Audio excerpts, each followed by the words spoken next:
বলছিলাম বিএনপি ক্ষমতা আসলে থাকতে পারবে সর্বোচ্চ 3 বছর। আজকে সময় আরো কম মনে হইতেছে। বিএনপি যদি বিপুল ভোটে না 300-তে 300 জিততে আসে, এই অবস্থায় সে 2 বছরের বেশি সরকার রান করাইতে পারবে না।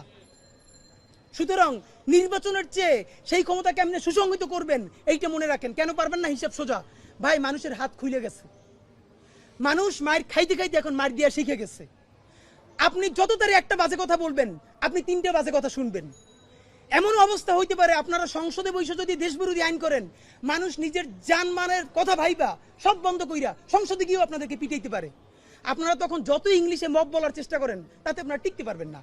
সুতরাং আপনারা জনতার রাজনীতিতে ফিরেন। এই যে আগে যারা আওয়ামী লীগ চেটেছে 15 বছর ধরে, সেই চাটাটা এখন জিব্বাটা একটু একবার কুলি করে বিএনপির দিকে জিব্বা বাড়িয়ে দিয়েছে। এটা বিএনপিকে বলতে হয় না আমাকে চাটো, কারণ সে জানে আগামী এখন আবার বেশ কিছুদিন ক্ষমতায় বিএনপিকে থাকবে। সুতরাং প্রচুর পরিমাণ বিএনপিকে চাটতে হবে।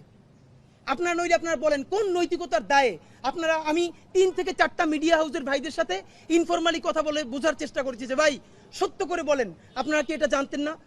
ওনারা সঠিক উত্তর দিতে পারেন না। এর মানে হলো ওনারা জানতেন, কিন্তু ওনারা এত বড় ঝামেলায় যেতে চান নাই।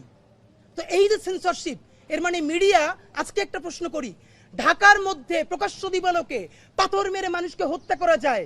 আমি আপনাদেরকে বলে রাখি, যদি আওয়ামী লীগ কোনোদিন এই গণহত্যাকারীরা দেশে ফিরে আসতে চায় বা আসার কোনো অবস্থাও তৈরি হয়, তার 2টে দায় সমানকে, 2জনকে নিতে হবে। রাজনৈতিক দল হিসেবে সবার আগে তার দায় নিতে হবে বিএনপিকে। বিএনপির এই ব্লান্ডারের কারণে এই দেশে আওয়ামী লীগের আসার পরিস্থিতি তৈরি হবে। আর দ্বিতীয়ত এই সুশীল এনজিওবাদী সরকার। আপনারা একদিকে সরকারকে বলতেছেন সরকার ব্যর্থ, আপনারা স্বীকার করেন আর না করেন, এই পুরো আমলাতন্ত্রের 70 থেকে 80% এখন আপনাদের নিয়ন্ত্রণে। এটা আপনারা তাদেরকে বলতে হয় না। এমনি সচিব থেকে শুরু করে থানার ওসি পর্যন্ত প্রত্যেক উপজেলা বিএনপি সভাপতিরা সকালে উঠে ফোন দেয়, জিজ্ঞেস করে ভাই ডায়াবেটিসটা ভালো, খেয়াল রাখবেন, করোনা লাগলে আমারে বলবেন, স্টাফ দিয়ে পাঠাই দিব। মানে হলো এখন সচিব থেকে শুরু করে এলাকার এসআই পর্যন্ত যে যার নিয়ন্ত্রিত বিএনপির ফোন দিয়া স্বাস্থ্যের খোঁজ খবর নেয়, যাতে পরবর্তী প্রমোশনটা ঠিক মতো হয়। এটা তাদের চরিত্র। তো এই সরকার তো আপনাদের নিয়ন্ত্রণে, আপনাদের আমলাতন্ত্র সেটআপ এটা নিয়ন্ত্রণে। এটা বিএনপি আপনাদেরকে মনে করাই দেই অধ্যত্ত ও অহমিকা। আপনাদের বডি ল্যাঙ্গুয়েজে, আরে ভাই 1 বছর আগে ছিলেন বিলাই, টক শোতে যান নাই, অনলাইনে কানেক্টেড হয়েছেন, সেখানেও কে যেন নক করছে, বাসা থুয়ে দৌড়াইতেছেন। মানে এটা তো আমরা মানি। এর মানে আপনারা বিলেই তো ছিলেন। এখন আপনি বাঘ হয়ে উঠছেন। সেই বাঘের কণ্ঠ কার সাথে দেখাইতেছেন? এই দেশের নিরীহ মানুষের সাথে। আওয়ামী লীগ কয়টা ধরে চেষ্টা পারছেন? কয়টা আওয়ামী লীগের বিরুদ্ধে অ্যাকশনে যাইতে পারছেন? কোটি কোটি টাকা খায় ওই হাজিব সেলিমের লোক স্টেজে উঠান। আবারও সেই ছাত্রদল বিএনপি আগের মতো বলার চেষ্টা করছে। কারো বলছে গুপ্ত শিবির, সাধারণ শিক্ষার্থীর নামে অমুক। এগুলো কি ভাই? আওয়ামী লীগের মতো ভুল করেন না। আওয়ামী লীগ এই কেসটা করছিল। আওয়ামী লীগ রাজাকার করতে করতে কি হয়েছে দেখেন না, কি ইন্ডিয়া পালান লাগছে। আপনারা হরে ধরে সবাই শিবির বলতে বলতে, গুপ্ত বলতে বলতে কোথায় যে পালাইবেন পথ পাবেন না। এর কারণ ইতিমধ্যে আওয়ামী লীগের এক নেতা উত্তরা থানার ওসিরে ফোন করে বলছে যে আমরা তো ইন্ডিয়া পালাইতে পারছি, ওরা কিন্তু ইন্ডিয়াও যাইতে পারবে না। কথা আমরাও বলছিলাম। সুতরাং হরে ধরে সবাই শিবির বলা, গুপ্ত বলা, ট্যাগিং বলা এইসব বন্ধ করেন। আগে আপনাদেরকে বলছিলাম বিএনপি ক্ষমতা আসলে থাকতে পারবে সর্বোচ্চ 3 বছর। আজকে সময় আরো কম মনে হইতেছে।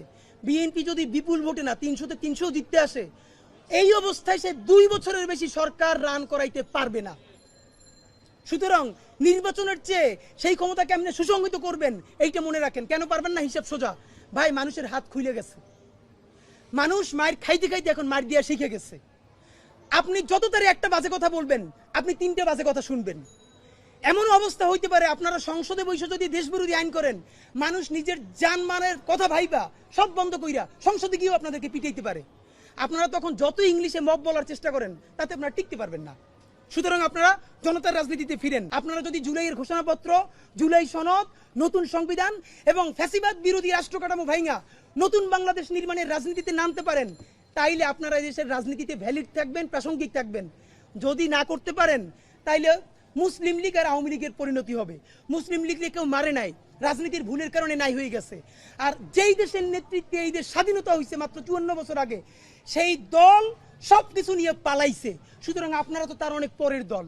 যদি পারেন নয়া রাজনীতি শুরু করেন, ওইসব রাজনীতি বন্ধ করে। আর নইলে পরিণতি কি হবে এটা ভালোবেসে বললাম। ফ্যাসিবাদী বাকশালী সংবিধানকে বিলুপ্ত করে নতুন সংসদে নতুন সংবিধান তৈরি করতে হবে এবং রাষ্ট্র কাঠামোর মধ্যে যেই যেই জিনিসগুলো ফ্যাসিবাদী রাষ্ট্র কাঠামো করে রেখেছে, আমলাতন্ত্র, পুলিশ, এটাকে সম্পূর্ণ ভেঙে নতুন বাংলাদেশে আমাদের নতুন রাষ্ট্রযন্ত্র কায়েম করতে হবে। এই জন্য যে কোনো দলে হোক, ব্যানারে হোক, সেটা যে কোনো নামে হোক, সারা বাংলাদেশের জুলাই যোদ্ধারা, ইনসাফের বাংলাদেশের মানুষেরা আপনারা একতাবদ্ধ হন। এই জুলাইকে, এই দেশের স্বাধীনতা সার্বভৌমত্বকে কোনো একক দলের কাছে, না বিএনপি, না জামাত, না এনসিপি, আমরা কারো কাছে বরকা দেই নাই। এই দেশের মালিক বাংলাদেশের জনগণ, এই স্বাধীনতা সার্বভৌমত্ব আমরা টিকিয়ে রাখবো। বাংলাদেশ জিন্দাবাদ, ইনকিলাব জিন্দাবাদ।